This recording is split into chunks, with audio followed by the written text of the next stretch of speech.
ਵਾਹਿਗੁਰੂ ਜੀ ਕਾ ਖਾਲਸਾ ਵਾਹਿਗੁਰੂ ਜੀ ਕੀ ਫਤਿਹ। ਆਓ ਗੁਰੂ ਪਿਆਰੀ ਸਾਧ ਸੰਗਤ ਜੀਓ,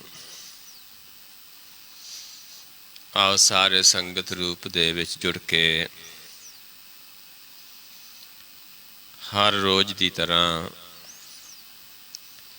ਸਤਿਗੁਰਾਂ ਦੀ ਬਾਣੀ ਦੀ ਵਿਚਾਰ ਕਰੀਏ,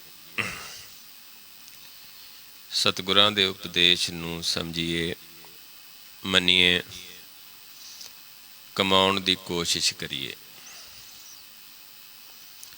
ਆਪਾਂ ਵਿਚਾਰ ਰਹੇ ਹਾਂ ਗੌੜੀ ਸੁਖਮਣੀ ਮਹੱਲੇ 5ਵੇਂ ਦੀ ਬਾਣੀ। 20 ਸ਼ਲੋਕ ਤੇ 20 ਅਸ਼ਟਪਦੀਆਂ ਆਪਾਂ ਵਿਚਾਰ ਚੁੱਕੇ ਹਾਂ। ਆਓ ਅੱਜ ਆਪਾਂ 21ਵਾਂ ਸ਼ਲੋਕ ਤੇ 21ਵੀਂ ਅਸ਼ਟਪਦੀ ਦੀ ਵਿਚਾਰ ਕਰਦੇ ਹਾਂ।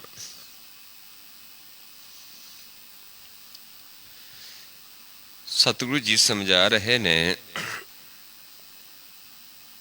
ਸਰਗੁਣ ਨਿਰਗੁਣ ਨਿਰੰਕਾਰ ਸੁਨ ਸਮਾਧੀ ਆਪ।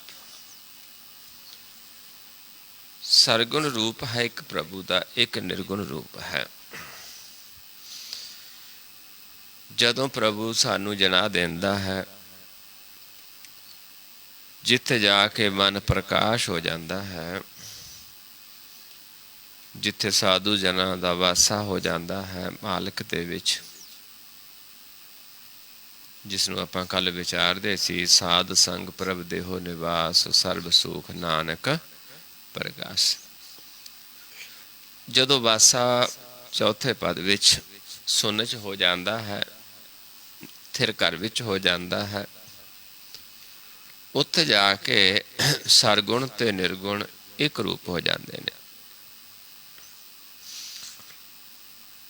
ਉੱਥੇ ਨਿਰੰਕਾਰ ਰੂਪ ਹੋ ਜਾਂਦਾ ਹੈ, ਮਨ ਵੀ ਨਿਰੰਕਾਰ ਰੂਪ ਹੋ ਜਾਂਦਾ ਹੈ। ਤੇ ਜਦੋਂ ਨਿਰਗੁਣ ਰੂਪ ਹੈ ਉਹ ਤਾਂ ਨਿਰੰਕਾਰ ਰੂਪ ਹੈ ਹੀ, ਸਰਗੁਣ ਵੀ ਨਿਰੰਕਾਰ ਰੂਪ ਹੋ ਜਾਂਦਾ ਹੈ। ਉੱਥੇ ਇੱਕ ਦੂਜੇ 'ਚ ਸਮਾ ਜਾਂਦੇ ਨੇ। ਉੱਥੇ ਫਿਰ ਸੁੰਨ ਸਮਾਧੀ ਹੋ ਜਾਂਦੀ ਹੈ, ਉੱਥੇ ਪਰਮੇਸ਼ਰ ਹੀ ਰਹਿ ਜਾਂਦਾ ਹੈ। ਉੱਥੇ ਮਨ ਦਾ ਆਪਾ ਖਤਮ ਹੋ ਜਾਂਦਾ ਹੈ, ਪ੍ਰਕਾਸ਼ ਹੀ ਰਹਿ ਜਾਂਦਾ ਹੈ। ਉਸ ਅਵਸਥਾ ਦੀ ਇੱਥੇ ਗੱਲ ਹੈ। 21ਵੀਂ ਜਿਹੜੀ ਅਸ਼ਟਪਦੀ ਹੈ, ਆਮ ਤੁਸੀਂ ਸੁਣਿਆ ਹੋਵੇਗਾ, ਬਹੁਤ ਸਾਰੇ ਪ੍ਰਚਾਰਕ ਜਾਂ ਹੋਰ ਆਪਾਂ ਨੂੰ ਦੱਸਣਗੇ ਕਿ ਜਦੋਂ ਕੋਈ ਜੀਵ ਸੰਸਾਰ 'ਚੋਂ ਚੱਲਣ ਵਾਲਾ ਹੁੰਦਾ ਹੈ, ਕੋਈ ਬਹੁਤ ਬਿਮਾਰ ਹੁੰਦਾ ਹੈ, ਉਸ ਦੇ ਕੋਲ ਬੈਠ ਕੇ ਲੋਕ ਸੁਖਮਨੀ ਸਾਹਿਬ ਦਾ ਪਾਠ ਪੜ੍ਹਦੇ ਨੇ, ਉਸ ਨੂੰ ਸੁਣਾਉਂਦੇ ਨੇ, ਤੇ ਉਹ ਕਹਿੰਦੇ ਨੇ ਜੇ 21ਵੀਂ ਅਸ਼ਟਪਦੀ ਤੇ ਜਾ ਕੇ ਜੀਵ ਇਹ ਸਰੀਰ ਛੱਡ ਦਿੰਦਾ ਹੈ ਤਾਂ ਉਹ ਮੁਕਤ ਹੋ ਜਾਂਦਾ ਹੈ, ਸੁਣਨ ਨੂੰ ਮਿਲਦਾ ਹੈ। ਲੇਕਿਨ ਇੱਥੇ ਸਤਿਗੁਰੂ ਜੀ ਸਮਝਾਉਂਦੇ ਨੇ, ਜਿਹੜੀ 21ਵਾਂ ਅਸ਼ਟਪਦੀ ਹੈ, ਉੱਥੇ ਅਸੀਂ ਜੀਵਨ ਮੁਕਤ ਹੋ ਜਾਂਦੇ ਹਾਂ, ਪ੍ਰਭੂ ਰੂਪ ਹੋ ਜਾਂਦੇ ਹਾਂ। ਪਰ ਜੇ ਅਸੀਂ ਜੋ 20 ਅਸ਼ਟਪਦੀਆਂ ਦੇ ਵਿੱਚ ਸਮਝਾਇਆ ਹੈ ਉਸ ਨੂੰ ਅਸੀਂ ਕਮਾ ਲਈਏ, ਸੁਣ ਕੇ ਵਿਚਾਰ ਕੇ ਮੰਨ ਕੇ ਕਮਾ ਲਈਏ, 21ਵੀਂ ਅਸ਼ਟਪਦੀ ਐਸੀ ਹੈ ਜਿੱਥੇ ਜਾ ਕੇ ਅਸੀਂ ਪਰਮੇਸ਼ਰ ਨਾਲ ਇੱਕ ਰੂਪ ਹੋ ਜਾਂਦੇ ਹਾਂ, ਜਿੱਥੇ ਸਾਡਾ ਲੇਖਾ ਖਤਮ ਹੋ ਜਾਂਦਾ ਹੈ। ਸੁਨ ਸਮਾਧੀ ਆਪ, ਆਪਨ ਕੀਆ ਨਾਨਕਾ ਆਪੇ ਹੀ ਫਿਰ ਜਾਪ। ਫਿਰ ਪ੍ਰਭੂ ਆਪਣਾ ਜੋ ਖੇਲ ਕੀਤਾ ਹੈ, ਇਹ ਸੰਸਾਰ ਦ੍ਰਿਸ਼ਟਮਾਨ ਸਾਰਿਆਂ 'ਚ ਜੋਤ ਰੱਖੀ ਹੈ, ਫਿਰ ਉਸ ਜੋਤ ਨੂੰ ਆਪਣੇ 'ਚ ਸਮਾ ਲੈਂਦਾ ਹੈ, ਫਿਰ ਆਪਣੇ ਕੀਤੇ ਨੂੰ ਆਪ ਦੇਖਦਾ ਹੈ। ਜਿਹੜਾ ਜਾਪ ਹੈ ਸ਼ਬਦ, ਇਹ ਦੇਖਣਾ ਹੈ, ਜਾਪਣਾ, ਦੇਖਣਾ। ਦੇਖੈ ਵੇਖੈ ਬਿਗਸੈ ਕਰ ਵਿਚਾਰ, ਜਿਵੇਂ ਆਪਾਂ ਪੜ੍ਹਦੇ ਹਾਂ। ਉਹ ਫਿਰ ਆਪ ਦੇਖਦਾ ਹੈ, ਆਪ ਖੁਸ਼ ਹੁੰਦਾ ਹੈ, ਆਨੰਦ ਹੁੰਦਾ ਹੈ। ਇਹ ਅਵਸਥਾ ਦੇ ਵਿੱਚ ਹੁਣ ਅੱਗੇ ਆਪਾਂ ਅਸ਼ਟਪਦੀ ਦੇ ਵਿੱਚ ਇਸ ਨੂੰ ਹੋਰ ਸਮਝਣ ਦੀ ਕੋਸ਼ਿਸ਼ ਕਰਾਂਗੇ। ਸਤਿਗੁਰੂ ਜੀ ਹੋਰ ਸਾਨੂੰ ਖੋਲ ਕੇ ਸਮਝਾਉਂਦੇ ਨੇ। ਜਬ ਆਕਾਰ ਏਕਸ਼ ਨਾ ਦ੍ਰਿਸ਼ਟੇਤਾ, ਜਦੋਂ ਜਿਹੜਾ ਮਨ ਸਾਡਾ ਜਿਹੜਾ ਪਹਿਲਾਂ ਅਸਥੂਲ ਹੁੰਦਾ, ਆਕਾਰ ਰੂਪ ਸੀ, ਆਪਣੇ ਆਪ ਨੂੰ ਆਕਾਰ ਸਮਝਦਾ ਸੀ, ਅਸਥੂਲ ਸੀ, ਫਿਰ ਇਸ ਅਵਸਥਾ ਜਾ ਕੇ ਇੱਕ ਰੂਪ ਹੋ ਜਾਂਦਾ। ਉੱਥੇ ਆਪਾ ਮਨ ਦਾ ਖਤਮ ਹੋ ਜਾਂਦਾ ਹੈ। ਜਦੋਂ ਅਸੀਂ ਧਿਆਨ ਲਾ ਕੇ ਦੇਖਦੇ, ਆਪਣੇ ਆਪ ਨੂੰ ਦੇਖਦੇ, ਆਪਾ ਸਾਡਾ ਖਤਮ ਹੋ ਜਾਂਦਾ, ਆਪਣਾ ਆਕਾਰ ਨਹੀਂ ਦਿਸਦਾ, ਆਪਣੇ ਮੁਖ ਤੇ ਵੀ ਪ੍ਰਕਾਸ਼ ਹੋ ਜਾਂਦਾ ਹੈ ਤੇ ਪ੍ਰਕਾਸ਼ ਰੂਪ ਅਸੀਂ ਹੋ ਜਾਂਦੇ ਹਾਂ। ਤੇ ਉਹ ਅਵਸਥਾ ਦਾ ਇਹ ਵਰਣਨ ਹੈ।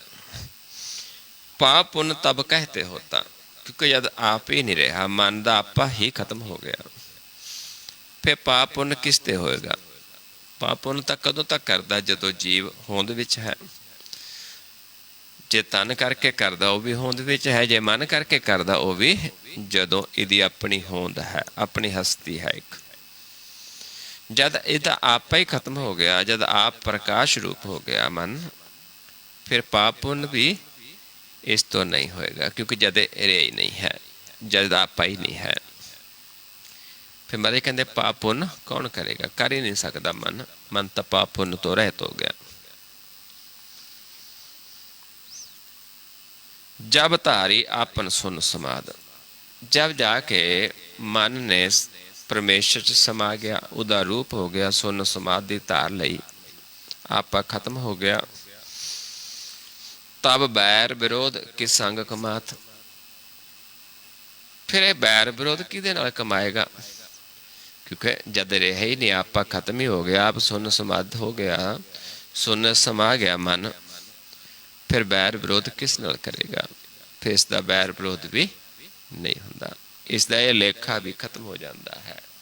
ਪਾਪ ਪੁੰਨ ਵਾਲਾ ਲੇਖਾ ਵੀ ਖਤਮ ਹੋ ਗਿਆ ਤੇ ਵੈਰ ਵਿਰੋਧ ਵਾਲਾ ਵੀ, ਕਿਉਂਕਿ ਨਹੀਂ ਸਾਰਾ ਸੰਸਾਰ ਜਾਂ ਪਾਪ ਪੁੰਨ 'ਚ ਫਸਿਆ ਜਾਂ ਵੈਰ ਵਿਰੋਧ 'ਚ ਫਸਿਆ, ਉੱਥੇ ਲੇਖਾ ਹੁੰਦਾ ਹੈ, ਤਮੋ ਗੁਣ ਹੈ। ਇਸ ਕਰਕੇ ਜਦ ਮਨ ਸੁਨ ਸਮਾਧੀ 'ਚ ਹੋ ਜਾਂਦਾ ਹੈ, ਫਿਰ ਇਸ ਦਾ ਇਹ ਬੈਰ ਵਿਰੋਧ ਵੀ ਨਹੀਂ ਕਮਾਉਂਦਾ।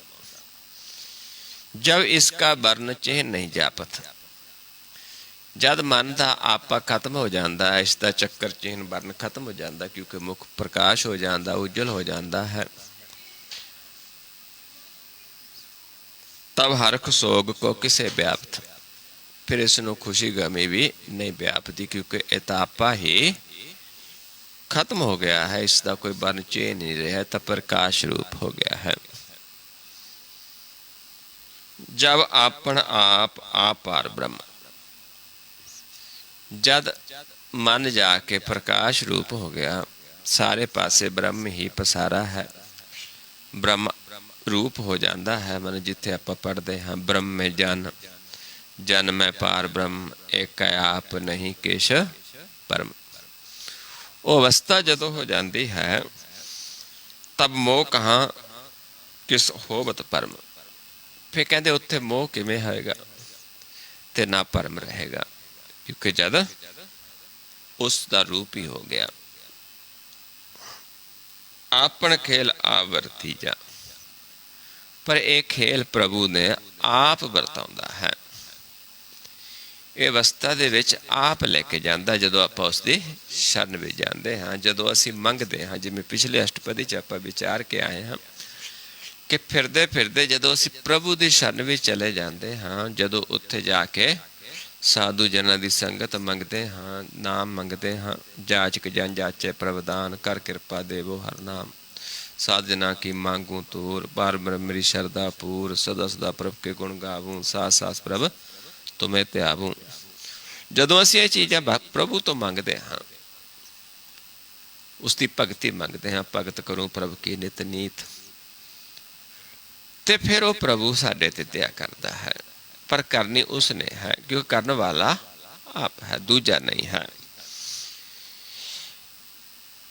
ਆਪਣ ਖੇਲ ਆਵਰ ਤੀਜਾ, ਨਾਨਕ ਕਰਨਾ ਹਾਰ ਨਾ ਦੂਜਾ। ਜੇ ਕੋਈ ਜੀਵ ਕਹੇ ਵੀ ਮੈਂ ਐਂ ਕਰ ਲਊਂਗਾ, ਜਾਂ ਕੋਈ ਬੰਦਾ ਕਹੇ ਜਾਂ ਮੈਂ ਕਹਾਂ ਤੁਹਾਨੂੰ ਵੀ ਮੈਂ ਤੁਹਾਨੂੰ ਇੱਦਾਂ ਕਰ ਦੇਗਾ, ਜਾਂ ਮੈਂ ਖੁਦ ਇੱਦਾਂ ਹੋ ਜਾਵਾਂਗਾ, ਨਹੀਂ, ਕਿਉਂਕਿ ਕਰਨਾ ਕਿਸ ਨੇ ਹੈ?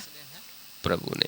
ਜਦੋਂ ਅਸੀਂ ਛੱਡ ਵਿੱਚ ਜਾਂਦੇ ਹਾਂ, ਜਦੋਂ ਅਸੀਂ ਮੰਗਦੇ ਹਾਂ ਕਿ ਸਾਨੂੰ ਵੀ ਉਹ ਸਥਾਨ ਬਖਸ਼ ਜਿੱਥੇ ਸਾਧੂ ਜਨ ਬਸਦੇ ਨੇ, ਫਿਰ ਪ੍ਰਭੂ ਕਿਰਪਾ ਕਰਦਾ ਹੈ, ਦਇਆ ਕਰਦਾ ਹੈ। ਜਬ ਹੋਵਤ ਪ੍ਰਭ ਕੇਵਲ ਤਨੀ, ਜਦ ਸਾਨੂੰ ਪਤਾ ਹੈ ਕਿ ਸਾਰੇ ਸੰਸਾਰ ਦਾ ਮਾਲਕ ਜਿਹੜਾ ਹੈ ਪਰਮੇਸ਼ਰ ਹੈ, ਦਾਤਾ ਇੱਕ ਹੀ ਹੈ, ਉਹੀ ਧਨਵੰਤਾ ਹੈ, ਉਸਦੇ ਕੋਲ ਸਾਰੇ ਧਨ ਨੇ, ਸੰਸਾਰਿਕ ਤੇ ਨਾਮ ਧਨ, ਦੂਜਾ ਧਨ ਹੀ ਨਹੀਂ ਹੈ ਇੱਥੇ। ਤਾਂ ਬੰਧ ਮੁਕਤ ਕੋ ਕਿਸ ਕੋ ਗਣੀ, ਤਾਂ ਫਿਰ ਅਸੀਂ ਬੰਧਨਾਂ ਦੇ ਵਿੱਚ ਤੇ ਮੁਕਤੀ 'ਚ ਕਿਵੇਂ ਜਾਵਾਂਗੇ? ਕਿਉਂਕਿ ਅਸੀਂ ਤਾਂ ਹੈ ਹੀ ਨਹੀਂ। ਬੰਧਨ 'ਚ ਕਦੋਂ ਜੀ ਫਸਦਾ ਹੈ? ਮੋਹ ਮਾਇਆ ਦੇ ਵਿੱਚ, ਭਰਮ ਦੇ ਵਿੱਚ। ਇਹ ਚੀਜ਼ਾਂ ਹੀ ਖਤਮ ਹੋ ਗਈਆਂ ਜਦੋਂ ਦਿਖਦਾ ਹੈ ਵੀ ਆਹ ਧਨਵੰਤਾ ਹੈ, ਮੈਂ ਇਸ ਦੇ ਨਾਲੋਂ ਵੱਧ ਧਨਵੰਤਾ ਹੋਣਾ ਹੈ। ਪਰ ਜਦੋਂ ਸਾਨੂੰ ਪਤਾ ਕਿ ਪਰਮੇਸ਼ਰ ਸਭ ਤੋਂ ਧਨੀ ਹੈ ਤੇ ਅਸੀਂ ਉਹਦੇ ਵਿੱਚ ਸਮਾ ਗਏ ਹਾਂ ਤੇ ਸਾਡਾ ਆਪਾ ਖਤਮ ਹੋ ਗਿਆ ਹੈ, ਫਿਰ ਅਸੀਂ ਨਾ ਮੁਕਤੀ ਮੰਗੀਏ। ਕਿਉਂਕਿ ਮੁਕਤੀ ਕਦੋਂ ਮੰਗਦਾ ਹੈ ਜੀਵ? ਜਦੋਂ ਬੰਧਨ ਦੇ ਵਿੱਚ ਹੈ। ਫਰਜ਼ ਕਰੋ ਆਪਾਂ ਕਿਸੇ ਨੂੰ ਬੰਨ੍ਹ ਦਈਏ, ਬੰਨਿਆ ਹੋਇਆ ਜੀਵ ਕਹੇਗਾ ਕਿ ਮੈਨੂੰ ਖੋਲ ਦਿਓ, ਮੈਂ ਬੜਾ ਔਖਾ ਹਾਂ, ਮੈਂ ਬੰਨਿਆ ਹੋਇਆ ਹਾਂ। ਪਰ ਜਦ ਜੀਵ ਆਪਾ ਖਤਮ ਹੀ ਹੋ ਗਿਆ ਤੇ ਨਾ ਉਸ ਨੂੰ ਬੰਧਨ ਪੈਣ ਤੇ ਨਾ ਉਹ ਮੁਕਤੀ ਮੰਗੇ।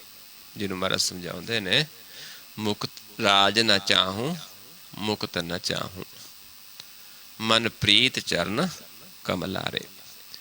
ਹੁਣ ਤਾਂ ਮਨ ਦੀ ਪ੍ਰੀਤ ਚਰਨ ਕਮਲਾਂ ਦੇ ਨਾਲ ਜੁੜੀ ਰਹੇ, ਕਿਉਂਕਿ ਉੱਥੇ ਕੋਈ ਬੰਧਨ ਨਹੀਂ ਹੈ।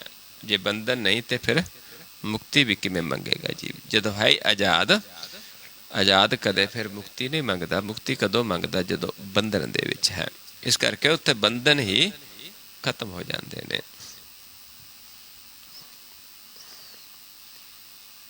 ਜਬ ਇੱਕ ਹੈ ਹਰ ਅਗਮ ਅਪਾਰ, ਜਦ ਅਵਸਥਾ ਦੇ ਵਿੱਚ ਜਾ ਕੇ ਇੱਕ ਪਰਮੇਸ਼ਰ ਹੀ ਅਗਮ ਅਪਾਰ ਹੈ, ਉਸੇ ਦੀ ਸਾਰੀ ਸਿਰਜਣਾ ਹੈ, ਉਸੇ ਦੀ ਰਚਨਾ ਹੈ ਤੇ ਸਾਰਿਆਂ 'ਚ ਆਪ ਹੀ ਵਸਦਾ ਹੈ। ਤਬ ਨਰਕ ਸੁਰਗ ਕਹੋ ਕੌਣ ਅਵਤਾਰ, ਫਿਰ ਅਸੀਂ ਨਰਕਾਂ ਸੁਰਗਾਂ ਨੂੰ ਵੀ ਕਿਵੇਂ ਜਾਵਾਂਗੇ? ਕਿਉਂਕਿ ਜਦ ਅਸੀਂ ਪਰਮੇਸ਼ਰ ਸਮਾ ਗਏ, ਪਰਮੇਸ਼ਰ ਅਗੰਮ ਹੈ, ਅਪਾਰ ਹੈ, ਉਸ ਦੇ ਬਣਾਏ ਹੋਏ ਨਰਕ ਸੁਰਗ ਨੇ। ਜਦੋਂ ਅਸੀਂ ਸਮਾਏ ਉਸ ਪ੍ਰਭੂ 'ਚ ਗਏ, ਫਿਰ ਨਾ ਅਸੀਂ ਨਰਕਾਂ ਨੂੰ ਜਾਈਏ ਤੇ ਨਾ ਅਸੀਂ ਸਵਰਗ ਨੂੰ ਜਾਈਏ, ਦੋਨੋਂ ਅਸੀਂ ਰੱਦ ਕਰ ਦਿੰਦੇ ਹਾਂ। ਪਰ ਕਦੋਂ? ਜਦੋਂ ਅਸੀਂ ਸਤਿਗੁਰ ਦੀ ਦਇਆ ਦੇ ਪਾਤਰ ਬਣ ਜਾਂਦੇ ਹਾਂ। ਜਿਵੇਂ ਬਾਬਾ ਕਬੀਰ ਜੀ ਸਮਝਾਉਂਦੇ ਨੇ, ਕਵਨ ਨਰਕ ਕਵਨ, ਕਵਨ ਨਰਕ ਕਵਨ ਸੁਰਗ ਵਿਚਾਰੇ, ਸੰਤਨ ਦੋ ਰਾਦੇ, ਹਮ ਕਿਸੀ ਕੀ ਕਾਨ ਨਾ ਕਰਦੇ, ਸਤਿਗੁਰ ਕੈ ਪ੍ਰਸਾਦੇ। ਵੀ ਹੁਣ ਸਤਿਗੁਰ ਦੀ ਕਿਰਪਾ ਦੇ ਨਾਲ ਅਸੀਂ ਦੋਨੋਂ ਹੀ ਰੱਦ ਕਰਤੇ, ਕਿਉਂਕਿ ਕਿੱਥੇ ਚੱਲੇ ਸਮਾ ਗਏ? ਪਰਮੇਸ਼ਰ ਰੂਪ ਮਨ ਹੋ ਗਿਆ। ਪਰ ਹੁੰਦਾ ਕਿਵੇਂ ਹੈ? ਤੂੰ ਤੂੰ ਕਰਤਾ। कबीर तू तू करता तू हुआ, मुझ में रहा ना हो। जब आपा पर का मिट गया, जत देखो तत तू। क्योंकि जब तक मैं हाँ, हम हाँ, उन्नी देर वो नहीं है। हम है कि जिन्नी देर साडा एक प्रकार फेस काल रूप है, जिन्नी देर असी अपने काल रूप तक मान करते जी साडी शक्ल है, उन्नी देर मैं है। ਜਦੋਂ ਇਹ ਮੁੱਖ ਪ੍ਰਕਾਸ਼ ਹੋ ਜਾਂਦਾ ਹੈ, ਮੈਂ ਖਤਮ ਹੋ ਜਾਂਦੀ ਹੈ। ਕੋਈ ਮੈਂ ਤੂੰ ਕਹਿਣ ਦੇ ਨਾਲ ਨਹੀਂ ਹੈ। ਜਿੰਨੀ ਦੇਰ ਆਪਣੇ ਆਪ ਨੂੰ ਦੇਖਾਂਗੇ ਸਾਡਾ ਇੱਕ ਆਕਾਰ ਹੈ, ਉਨੀ ਦੇਰ ਸਾਡੇ 'ਚ ਮੈਂ ਹਾਂ, ਉਹ ਨਹੀਂ ਆ ਕੇ ਬਸਦਾ। ਜਦੋਂ ਮੈਂ ਖਤਮ ਹੋ ਗਈ ਫਿਰ ਉਹੀ ਹੈ। ਜਬ ਹਮ ਹੋਤੇ ਤਬ ਤੂੰ ਨਹੀਂ, ਅਬ ਤੂੰ ਹੀ ਮੈਂ ਨਹੀਂ। ਜਦ ਉਹ ਬਸ ਗਿਆ ਫਿਰ ਮੈਂ ਖਤਮ ਹੋ ਜਾਂਦੀ ਹੈ। ਇਸ ਕਰਕੇ ਸਤਿਗੁਰ ਸਮਝਾਉਂਦੇ ਨੇ, ਫਿਰ ਨਰਕ ਸੁਰਗ ਨੂੰ कौन जाएगा? जब असी उच्च समा गए। जब निर्गुण प्रभ सहज सुभाए, हुण प्रभु चौथा पद जिहड़ा है वो प्रकाश रूप है, ਮਨ ਵੀ ਪ੍ਰਕਾਸ਼ ਰੂਪ ਹੋ ਗਿਆ ਹੈ ਤੇ ਉਸ ਨੂੰ ਪਾ ਗਿਆ। ਪਰ ਪ੍ਰਕਾਸ਼ ਰੂਪ ਕਦੋਂ ਹੁੰਦਾ ਹੈ? ਜਦੋਂ ਅਸੀਂ ਉਸ ਨੂੰ ਪਾ ਜਾਂਦੇ ਹਾਂ, ਸਹਿਜ ਨੂੰ ਪਾ ਜਾਂਦੇ ਹਾਂ, ਫਿਰ ਸਾਨੂੰ ਆਪਣਾ ਰੂਪ ਬਣਾ ਲੈਂਦਾ ਹੈ। ਤਬ ਸ਼ਿਵ ਸ਼ਕਤ ਕਹੋ ਕਿਤ ਠਾਏ। ਫਿਰ ਸ਼ਿਵ ਸ਼ਕਤੀ ਦਾ ਖੇਡ ਖਤਮ ਹੋ ਜਾਂਦਾ ਹੈ। ਫਿਰ ਤਾਂ ਆਪ ਪ੍ਰਭੂ ਹੀ ਹੈ ਸਾਰੇ ਪਾਸੇ, ਕਿਉਂਕਿ ਇਹ ਤਾਂ ਉਹਦਾ ਖੇਲ ਹੈ। ਸ਼ਿਵ ਸ਼ਕਤੀ ਤਾਂ ਪ੍ਰਭੂ ਦਾ ਖੇਲ ਹੈ। ਜਦੋਂ ਆਪ ਇਸ ਖੇਲ ਦੇ ਵਿੱਚੋਂ ਸਾਨੂੰ ਬੁਝਾ ਦਿੰਦਾ ਹੈ, ਸ਼ਿਵ ਸ਼ਕਤੀ ਖਤਮ ਹੋ ਜਾਂਦੀ ਹੈ। ਜਿਨ੍ਹਾਂ ਨੂੰ ਬੁਝਾਉਂਦਾ ਹੈ, ਜਿਵੇਂ ਆਪਾਂ ਰੋਜ਼ ਪੜ੍ਹਦੇ ਹਾਂ, ਸ਼ਿਵ ਸ਼ਕਤ ਆਪ ਉਪਾਏ ਕੈ, ਕਰਤਾ ਆਪੇ ਹੁਕਮ ਵਰਤਾਏ ਆਪ ਵੇਖੈ, ਗੁਰਮੁਖ ਕਿਸੈ ਬੁਝਾਏ, ਤੋੜੇ ਬੰਧਨ ਹੋਵੇ ਮੁਕਤ, ਸ਼ਬਦ ਮਨ ਵਸਾਏ, ਗੁਰਮੁਖ ਜਿਸ ਨੂੰ ਆਪ ਕਰੇ ਸੋ ਹੋਵੇ ਇੱਕ ਸਿਉਲੇ ਬੁਲਾਏ। ਕਹਿ ਨਾਨਕ ਆਪ ਕਰਤਾ ਆਪੇ ਹੁਕਮ ਬੁਝਾਏ। शिव शक्ति खत्म हो गई, बंधना तो मुक्त हो गया। क्योंकि शिव शक्ति का खेल की है, यही शक्ति है एक, ये आपा खत्म हो गया, प्रकाश रूप हो गया। जब आपे आप अपनी जोत है, हुण प्रभु ने वो रूप हो गया, वो जोत रूप हो गया मन, जो प्रभु ने अपनी ही जोत साढ़े सारे च तरी है, पर जिस जोत नूं अपने च समा लिया, बना लिया, अपना रूप बना लिया, तब कवन निडर कवन कत डरे। जद हुण मन समाई प्रभु च गया ते उत्थे निडर भी कौन होएगा ते डरेगा कौन? क्योंकि डर किसदा होएगा? किस प्रभु नूं किसदा डर है? मन प्रभु समा गया, इस करके उत्थे निरभव है, निर्वैर अवस्था है, डर नहीं है। पर हुंदा कदों है अवस्था? जदों असीं निरभव नूं त्याउंदे हां, निरभव नूं जपदे हां। निरभव जपै सगल भव मिटै, प्रभु किरपा ते प्राणी छुटै। जिन निरभव जिन हर निरभव त्याया जी, तिनका भव सब गवासी। ਜਿਹੜੇ ਪ੍ਰਭੂ ਨੂੰ ਧਿਆਉਂਦੇ ਨੇ, ਜਦੋਂ ਧਿਆਉਂਦੇ ਕਦੋਂ ਨੇ? ਜਦੋਂ ਪ੍ਰਗਟ ਹੋ ਜਾਂਦਾ, ਜਦੋਂ ਆਪਾ ਖਤਮ ਹੋ ਜਾਂਦਾ ਹੈ। ਇਸ ਕਰਕੇ ਸਮਝਾਉਂਦੇ ਨੇ ਵੀ ਉੱਥੇ ਫਿਰ ਡਰ ਵੀ ਨਿਡਰ ਵੀ ਨਹੀਂ। ਕਿਉਂਕਿ ਨਿਡਰ ਕਿਉਂ ਨਹੀਂ? ਕਿਉਂਕਿ ਪ੍ਰਭੂ ਦੇ ਵਿੱਚ ਸਮਾ ਗਏ। ਪ੍ਰਭੂ ਕਿਸੇ ਦਾ ਵੈਰ ਨਹੀਂ, ਕਿਸੇ ਦਾ ਡਰ ਨਹੀਂ ਹੈ। ਇਸ ਕਰਕੇ ਉੱਥੇ ਡਰ ਨਿਡਰ ਅਵਸਥਾ ਹੀ ਖਤਮ ਹੋ ਗਈ, ਕਿਉਂਕਿ ਆਪਾਂ ਉਸ ਦਾ ਰੂਪ ਹੀ ਹੋ ਜਾਂਦੇ ਹਾਂ। ਨਿਡਰ ਤੇ ਡਰਦਾ ਕਦੋਂ ਹੈ ਜੀਵ? ਜਦ ਜਿੰਨੀ ਦੇਰ ਇੱਕ ਆਪਣੀ ਹੋਂਦ ਵਿੱਚ ਹੈ, ਆਪਣੀ ਹਸਤੀ ਦੇ ਵਿੱਚ ਹੈ। ਜਦੋਂ ਆਪਣੀ ਹਸਤੀ ਹੀ ਖਤਮ ਹੋ ਗਈ, ਜਿਵੇਂ ਇੱਕ ਜਿੰਨੀ ਦੇਰ ਬੰਦਾ ਜਿਉਂਦਾ ਹੈ, ਆਪਾਂ ਕਹਿੰਦੇ ਵੀ ਇਹ ਡਰਦਾ ਹੈ, ਇਹ ਨਿਡਰ ਹੈ। ਜਦੋਂ ਬੰਦਾ ਹੀ ਮਰ ਗਿਆ, ਉਹਦਾ ਨਿਡਰ ਤੇ ਡਰਨਾ ਵੀ ਖਤਮ ਹੋ ਗਿਆ। ਆਪਨ ਚਲਿਤ ਆਪ ਕਰਨਾ ਹੈ ਹਾਲ। उस प्रभु का अपना एक खेड है, आप ही इसनों करनहार है, आप ही सानू लिव तोड़ के माया च जोड़ देंदा है। जिथे डर भी है, जिथे भय भी है, जिथे वैर विरोध भी है, जिथे सारा कुछ है, पाप पुण्य भी है। पर जिन्हां ते खुश हुंदा उन्हां नूं अपने च जोड़ लैंदा, जिथों सानू इन्हां सारे बंधनां तो मुक्त कर लैंदा, आज़ाद कर लैंदा है। नानक ठाकुर अगम अपार। सतगुरु समझाते ने कि ठाकुर है जो अगम है, अपार है। इस करके उसका अंत नहीं पाया जा सकता। हर आप अगम है, अगम है प्रभु, अगम अगोचरा, तेरा अंत न पाया, अंत तो न पाया किने तेरा, अपना आप तो जाने। जी जान सब खेल तेरा, क्या को आख बखाने, आखे तब एक है सब तू है, जिन जगत उपाया। कह नानक तू सदा आगम है, तेरा अंत ना पाया।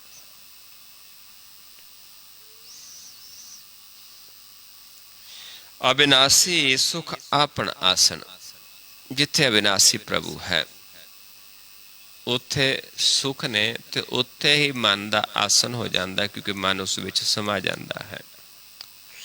जिथे प्रभु का आसन है, जिवें आपां कल विचारदे सी कि गुरु नानक साहब जी नूं पुछिया सी, तुहाडा आसन वैसन कित्थे है?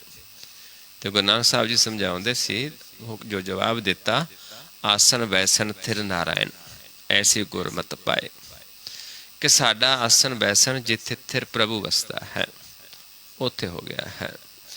ਇੱਥੇ ਸਮਝਾਉਂਦੇ ਨੇ ਕਿ ਜਿੱਥੇ ਪ੍ਰਭੂ ਅਬਿਨਾਸੀ ਦਾ ਆਸਨ ਹੈ ਉੱਥੇ ਹੀ ਆਪਣਾ ਆਸਨ ਹੋ ਜਾਂਦਾ ਹੈ। ਤਹ ਜਨਮ ਨਾ ਮਰਨ, ਤਹ ਜਨਮ ਮਰਨ ਕਹੋ ਕਹਾਂ ਬਿਨਾਸਨ, ਤੇ ਉੱਥੇ ਨਾ ਜਨਮ ਤੇ ਨਾ ਮਰਨ, ਨਾ ਪੈਦਾ ਹੋਏਗਾ ਤੇ ਨਾ ਬਿਨਾਸ਼ ਹੋਏਗਾ। ਉੱਥੇ ਪ੍ਰਕਾਸ਼ ਰੂਪ ਮਨ ਹੋ ਗਿਆ, ਪ੍ਰਭੂ ਸਮਾ ਗਿਆ, ਤੇ ਉੱਥੇ ਜਨਮ ਮਰਨਾ ਵੀ ਨਾਸ ਵਿਨਾਸ਼ ਖਤਮ ਹੋ ਜਾਂਦਾ ਹੈ। ਉੱਥੇ ਸੁਖ ਆਸਣ ਹੈ, ਸੁਖ ਸਹਿਜ ਚੌਥਾ ਪਦ, ਨਿਜ ਕਰ, ਨਿਜ ਕਰ ਮਹਿਲ ਪਾਵੋ ਸੁਖ सहजे, बहुर न होएगो फेरा। जब पूर्ण करता प्रभु सोए, जब प्रभु है जो वही करता है, वही पूर्ण है, उसे ने सानू अपना रूप बना लिया है, अपने समा लिया है। साडी बेनती प्रवान कर लई, साडी बेनती नू सुन के सानू अपने बना लिया है। तब जम की तराश कहो किस होए, फिर जमा दा डर किस नू होएगा, क्योंकि जम उस प्रभु ने पैदा कीते सी सजा देण वास्ते। पर जदों असीं उस प्रभु नू ही सिमर लिया जिन्हें जमुआ पैदा कीता सी, ते फिर सानू जमा दा डर किवें होएगा। कबीर मेरी बुद्ध को जम ना करे तिसकार, जिन ए जमुआ सिरजिया सो जप्यो परवतगार। जद उसे नू उसे च समा गए, फिर सानू जमा दा डर किस नू होएगा, क्योंकि जमा दा डर किस नू होएगा, जिहड़ा प्रभु तो विछड़िया है, जिसकी अपनी एक होंद है। जो अपना आपा ही खत्म हो गया, फिर जमा दा डर भी खत्म होता है। जब अवगत अगोचर प्रभ एका, जद हुण सारे पासे एक परमेश्वर ही जो अगोचर है, अवगत है, प्रकाश रूप है, अदिष्ट है, वही सारे पासे नजर आता है, ते असीं उस तो बिना दूजा देख ही नहीं रहे। तब चित्रगुप्त किश पूछत लेखा, फिर उस तो चित्रगुप्त किवें लेखा पूछेगा, लेखा किस तो पूछेगा, जब साडी अपनी एक वखरी होंद होएगी। जद असीं समाई प्रभु च गए, उदा रूप हो गए, फिर चित्रगुप्त भी लेखा नहीं पूछता। जब नाथ निरंजन अगोचर आगादे, जद हुण उस प्रभु जो माया तो रहता है, सारियां दा मालिक है, अगोचर है, प्रकाश रूप है, दिष्ट है, आगाध है, तब कौन छुट्टे कौन बंधन बाधे। जद असीं उहदे समा गए तो कौन बंधना च पाएगा ते कौन छुट्टेगा। छुट्टे ना तो कदों हुंदा, जदों बंधना च बंधिया है। जद असीं उस प्रकाश रूप मालिक दे विच ही समा गए, ते ना बंधन पैण ते ना असीं छुट्टण नूं लोचीए, क्योंकि असीं तां खलासी हो गई है। असीं उस प्रभु दे विच समा जांदे हां, जिथे बेगमपुरा शहर है उत्थे वासा हो जाता है। उस अवस्था दे विच फिर ये सारा कुछ तो असीं निर्लिप हो जाते हैं। आपन आप आप ही अचरजा, फिर जिवें प्रभु अचरज रूप है, इदां साडा मन भी अचरज हो जाता है, प्रकाश रूप हो जाता है। तह बिन मैल नानक आपन रूप आप ही उपरजा।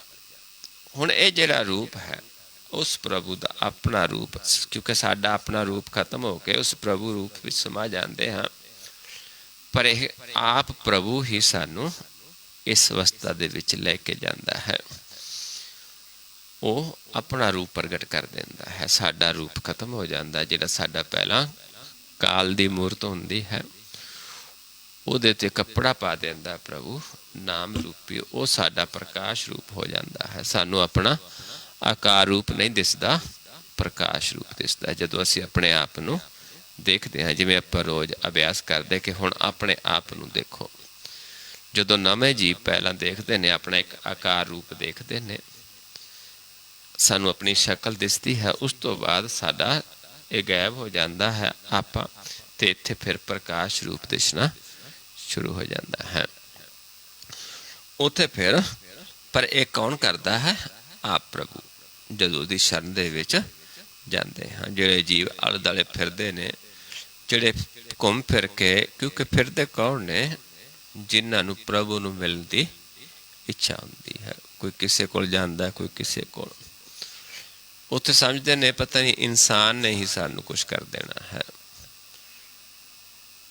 ਪਰ ਫਿਰਦੇ ਫਿਰਦੇ ਫਿਰ ਕਿਤੇ ਪਤਾ ਚੱਲਦਾ ਹੈ ਕਿ ਪ੍ਰਭੂ ਦੀ ਸ਼ਰਨ ਦੇ ਵਿੱਚ ਜਾਣਾ ਪੈਣਾ ਹੈ। ਫਿਰ ਜੀ ਪ੍ਰਭੂ ਦੀ ਸ਼ਰਨ ਦੇ ਵਿੱਚ ਜਾਂਦਾ ਹੈ, ਪ੍ਰਭੂ ਤੋਂ ਭਗਤੀ ਮੰਗਦਾ ਹੈ। ਫਿਰਤ ਫਿਰਤ ਪ੍ਰਭ ਆਇਆ, ਪਰਿਆ ਤੋ ਸਰਨਾਏ, ਨਾਨਕ ਕੀ ਪ੍ਰਭ ਬੇਨਤੀ ਆਪਣੀ ਭਗਤੀ ਲਾਏ। ਫਿਰ ਪ੍ਰਭੂ ਸਾਨੂੰ ਆਪਣਾ ਰੂਪ ਬਣਾ ਲੈਂਦਾ ਹੈ, ਫਿਰ ਆਪਣੀ ਭਗਤੀ ਦੇ ਵਿੱਚ ਲਾਉਂਦਾ ਹੈ। ਜਹ ਨਿਰਮਲ ਪੁਰਖ ਪੁਰਖ ਪਤ ਹੋਤਾ। ਹੁਣ ਜਿਵੇਂ ਪ੍ਰਭੂ ਨਿਰਮਲ ਹੈ, ਇੱਦਾਂ ਸਾਡਾ ਮਨ ਵੀ ਨਿਰਮਲ ਹੋ ਜਾਂਦਾ ਹੈ। ਤੇ ਨਿਰਮਲ ਹੋ ਕੇ ਕਿਸ ਵਿੱਚ ਸਮਾ ਜਾਂਦਾ? ਪ੍ਰਭੂ ਦੇ ਵਿੱਚ, ਪ੍ਰਕਾਸ਼ ਪ੍ਰਕਾਸ਼ ਦੇ ਵਿੱਚ। ਜਿਵੇਂ ਇੱਕ ਗੰਦੀ ਬੂੰਦ ਜਿਹੜੀ ਮੈਲੀ ਹੈ, ਚਿੱਕੜ ਦੇ ਵਿੱਚੋਂ, ਛੱਪੜ ਦੇ ਵਿੱਚੋਂ ਇੱਕ ਬੂੰਦ ਕੱਢ ਕੇ ਆਪਾਂ ਸਾਫ਼ ਪਾਣੀ 'ਚ ਸਿੱਟ ਦਈਏ, ਸਮਾਏਗੀ ਨਹੀਂ, ਉਸ ਦਾ ਆਪਣੀ ਵੱਖਰੀ ਹੋਂਦ ਦੀ ਦਿਸੇਗੀ। ਪਰ ਜੇ ਇੱਕ ਨਿਰਮਲ ਬੂੰਦ ਨੂੰ ਪਾਣੀ ਦੇ ਵਿੱਚ, ਨਿਰਮਲ ਪਾਣੀ 'ਚ ਪਾ ਦਈਏ ਤੇ ਸਾਨੂੰ ਉਸ ਦਾ ਰੂਪ ਇੱਕੋ ਰੂਪ ਹੋ ਜਾਏਗੀ। ਇੱਦਾਂ ਜਦੋਂ ਸਾਡਾ ਮਨ ਨਿਰਮਲ ਹੋ ਜਾਂਦਾ ਹੈ, ਪ੍ਰਭੂ ਕਿਰਪਾ ਕਰਦਾ ਆਪ, ਫਿਰ ਅਸੀਂ ਉਹਦੇ ਵਿੱਚ ਸਮਾ ਜਾਂਦੇ ਹਾਂ। ਤਹ ਬਿਨ ਮੈਲ ਕਹੋ ਕਿਆ ਤੋਤਾ। ਉੱਥੇ ਜਦ ਮਨ ਦਾ ਪ੍ਰਕਾਸ਼ ਰੂਪ ਹੀ ਹੋ ਗਿਆ, ਆਕਾਰ ਤੋਂ ਪ੍ਰਕਾਸ਼ ਰੂਪ ਹੋ ਗਿਆ, ਉੱਥੇ ਫਿਰ ਪ੍ਰਕਾਸ਼ ਨੂੰ ਮੈਲ ਨਹੀਂ ਲੱਗਦੀ। ਤੇ ਫਿਰ ਅਸੀਂ ਜਦ ਮੈਲ ਹੀ ਨਹੀਂ, ਫਿਰ ਧੋਵਾਂਗੇ ਕੀ? ਸਾਨੂੰ ਪਰਖ ਵੀ ਕਿਵੇਂ ਹੋਏ? ਇਸ ਕਰਕੇ ਪ੍ਰਕਾਸ਼ ਰੂਪ ਹੋ ਜਾਂਦਾ, ਫਿਰ ਸਾਡਾ ਮਨ ਸਦਾ ਨਿਰਮਲ ਰਹਿੰਦਾ ਹੈ, ਕਿਉਂਕਿ ਅਸੀਂ ਪ੍ਰਕਾਸ਼ 'ਚ ਹੀ ਰਹਿੰਦੇ ਹਾਂ। ਮੈਲ ਕਿਸ ਨੂੰ ਲੱਗਦੀ ਹੈ? ਆਕਾਰ ਨੂੰ। ਪ੍ਰਕਾਸ਼ ਨੂੰ ਕਦੇ ਮੈਲ ਨਹੀਂ ਲੱਗਦੀ। ਜਿਵੇਂ ਪਰਮੇਸ਼ਰ ਹੈ, ਪਰਮੇਸ਼ਰ ਹਰ ਥਾਂ ਹੈ, ਇੱਥੇ ਗਰਦਾ ਸਭ ਕੁਛ ਹੈ, ਪਰ ਆਪਾਂ ਦੇਖਦੇ ਜਿਹੜੇ ਤੇ ਆਉਂਦੇ ਨੇ ਕਿ ਉਸ ਪ੍ਰਭੂ ਨੂੰ ਕਦੇ ਮੈਲ ਨਹੀਂ ਲੱਗਦੀ, ਉਹ ਨਿਰਮਲ ਹੀ ਹੈ। ਤੇ ਉਵੇਂ ਆਪਣੇ ਮੁਖ ਤੇ ਦੇਖਾਂਗੇ, ਸਾਡੇ ਮੁਖ ਤੇ ਵੀ ਕਦੇ ਮੈਲ ਨਹੀਂ ਲੱਗਦੀ, ਕਿਉਂਕਿ ਮੁਖ ਵੀ ਸਾਡਾ ਹਮੇਸ਼ਾ ਉਜਲ ਰਹਿੰਦਾ ਹੈ। ਫਿਰ ਸਾਨੂੰ ਧੋਣ ਦੀ ਲੋੜ ਨਹੀਂ। ਧੋਣਾ ਕਦੋਂ ਹੈ? ਜਦੋਂ ਅਸੀਂ ਆਕਾਰ ਦੇ ਵਿੱਚ ਹਾਂ। ਮਨ ਨੂੰ ਨਾਮ ਦੁਆਰਾ ਧੋ ਕੇ ਪ੍ਰਕਾਸ਼ ਰੂਪ ਕਰਨਾ ਹੁੰਦਾ ਹੈ। ਜਦੋਂ ਪ੍ਰਕਾਸ਼ ਰੂਪ ਹੀ ਹੋ ਗਿਆ, ਫਿਰ ਨਾ ਮੈਲ ਲੱਗੇ ਤੇ ਨਾ ਫਿਰ ਅਸੀਂ ਧੋਣ ਦੀ ਲੋੜ ਪੈਂਦੀ ਹੈ। ਜਹ ਨਿਰੰਜਨ ਨਿਰੰਕਾਰ ਨਿਰਵਾਨ। ਜਦੋਂ ਫਿਰ ਨਿਰੰਜਨ ਰੂਪ, ਮਾਇਆ ਤੋਂ ਰਹਿਤ, ਨਿਰੰਕਾਰ ਜਿਸ ਦਾ ਕੋਈ ਆਕਾਰ ਨਹੀਂ, ਪ੍ਰਕਾਸ਼ ਰੂਪ ਨਿਰਵਾਨ ਪਦ, ਚੌਥਾ ਪਦ ਜਿਹੜਾ ਸਹਿਜ ਚੌਥਾ, ਪ੍ਰਕਾਸ਼ ਚੌਥੀ ਸੁਨ ਜਿਹਨੂੰ ਆਪਾਂ ਕਹਿ ਦਈਏ। ਤਹ ਕੌਣ ਕੋ ਮਾਨ ਕੌਣ ਅਭਿਮਾਨ। ਫਿਰ ਉੱਥੇ ਕਿਹਨੂੰ ਮਾਨ, ਕਿਹਨੂੰ ਅਭਿਮਾਨ? ਮਾਨ ਅਪਮਾਨ ਤੋਂ ਵੀ ਜੀਵ ਉੱਪਰ ਉੱਠ ਜਾਂਦਾ ਹੈ। ਜਿਵੇਂ ਪਰਮੇਸ਼ਰ ਹੈ, ਪਰਮੇਸ਼ਰ ਸਭ ਨੂੰ ਪਾਲਦਾ ਹੈ, ਚਾਹੇ ਉਸ ਨੂੰ ਕੋਈ ਪੂਜਦਾ ਹੈ, ਚਾਹੇ ਉਸ ਨੂੰ ਨਹੀਂ, ਚਾਹੇ ਉਸ ਨੂੰ ਮੰਨਦਾ, ਚਾਹੇ ਨਹੀਂ ਮੰਨਦਾ।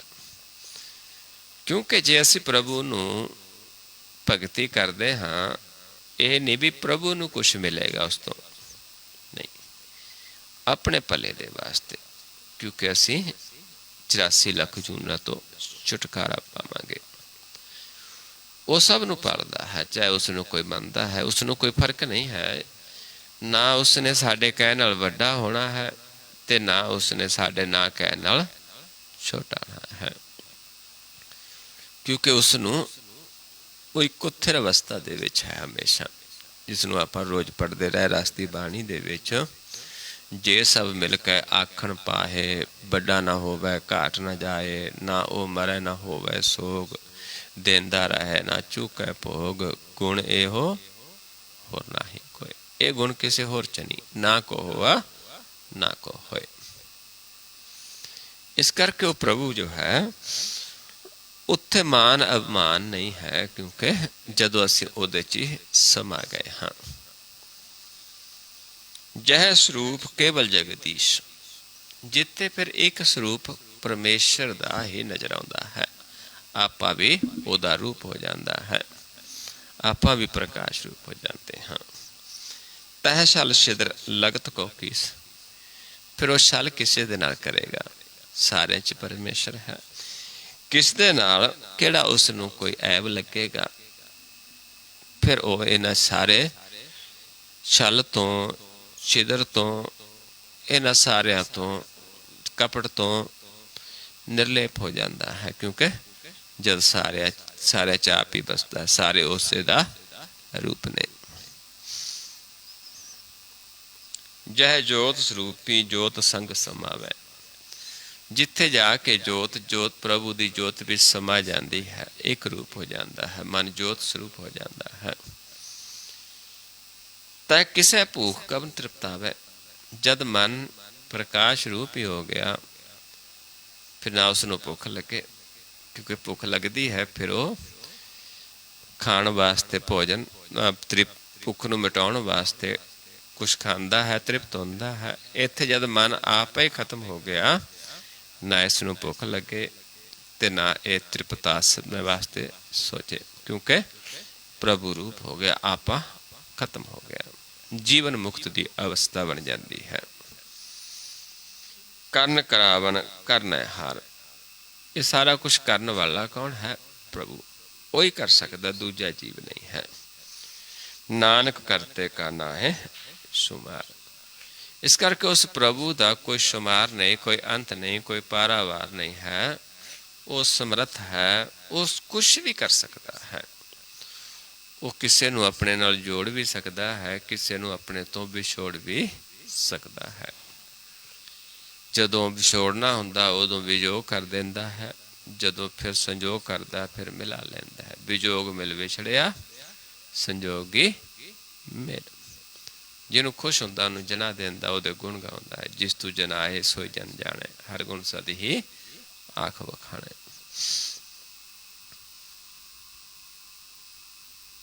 ਜਬ ਆਪਣੀ ਸੋਭਾ ਆਪਨ ਸੰਗ ਬਣਾਈ।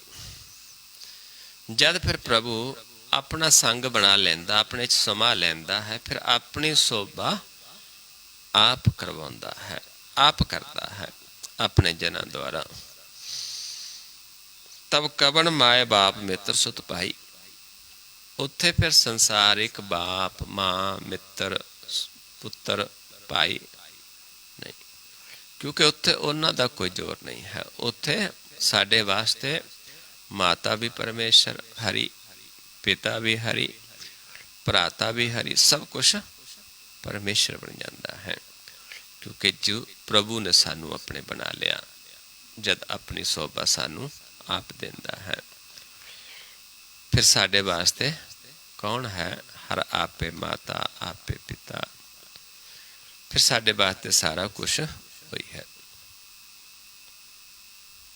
ਮਾਤਾ ਵੀ ਹੋ, पिता भी हो, भ्राता भी हो, सब कुछ तू मेरो माता, तू मेरो पिता, तू है मेरो माता, तू मेरो बंधप, तू मेरो भ्राता, तू मेरा राखा सबनी थाई ता पाओ के हा काड़ा जियो।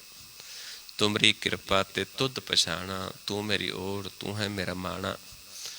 ਉਹਦੀ ਕਿਰਪਾ ਨਾਲ ਹੀ ਉਸ ਦੀ ਪਹਿਚਾਣ ਹੁੰਦੀ ਹੈ, ਉਸੇ ਦੀ ਓਟ, ਉਸੇ ਦਾ ਮਾਨ, ਸਾਰਾ ਕੁਛ ਫਿਰ ਉਹ ਬਣ ਜਾਂਦਾ ਹੈ। ਉੱਥੇ ਜਿਵੇਂ ਆਪਾਂ ਦੇਖਦੇ ਹਾਂ, ਆਪਾਂ ਸਾਰੀ ਗੁਰਬਾਣੀ ਪੜ੍ਹ ਲਈਏ, ਗੁਰੂ ਨਾਨਕ ਸਾਹਿਬ ਤੋਂ ਲੈ ਕੇ 9ਵੇਂ ਪਾਤਸ਼ਾਹ ਤੱਕ ਗੁਰੂ ਸਾਹਿਬਾਨਾਂ ਦੀ ਬਾਣੀ ਮਹੱਲੇ ਆਉਂਦੇ ਨੇ। ਕਿਸੇ ਜੀਵ ਨੇ ਕਿਸੇ ਦੇ ਮਾਂ ਬਾਪ, ਭੈਣ ਭਰਾ ਦੀ ਗੱਲ ਨਹੀਂ ਕੀਤੀ। ਕਿਸ ਦੀ ਉਸਤਤ ਕੀਤੀ? ਸਾਰੀ ਗੁਰਬਾਣੀ ਦੇ ਵਿੱਚ ਨਿਰੰਕਾਰ ਦੀ। ਜਦੋਂ ਭਾਈ ਲਹਿਣਾ ਜੀ ਨੇ ਇਹ ਗੁਰਗੱਦੀ ਸੰਭਾਲੀ, ਬਾਣੀ ਲਿਖੀ, ਉਚਾਰੀ, ਗੁਰੂ ਨਾਨਕ ਦੇ ਮਾਤਾ ਪਿਤਾ ਬਾਰੇ, ਭੈਣ ਬਾਰੇ ਕੁਛ ਨਹੀਂ ਲਿਖਿਆ, ਕਿਉਂਕਿ ਗੁਰੂ ਨਾਨਕ ਸਾਹਿਬ ਮਹਾਰਾਜ ਨੇ ਉਪਦੇਸ਼ ਹੀ ਇਹ ਸੀ ਵੀ ਸਿਰਫ ਨਿਰੰਕਾਰ ਦੀ ਉਸਤਤ ਕਰਨੀ ਹੈ।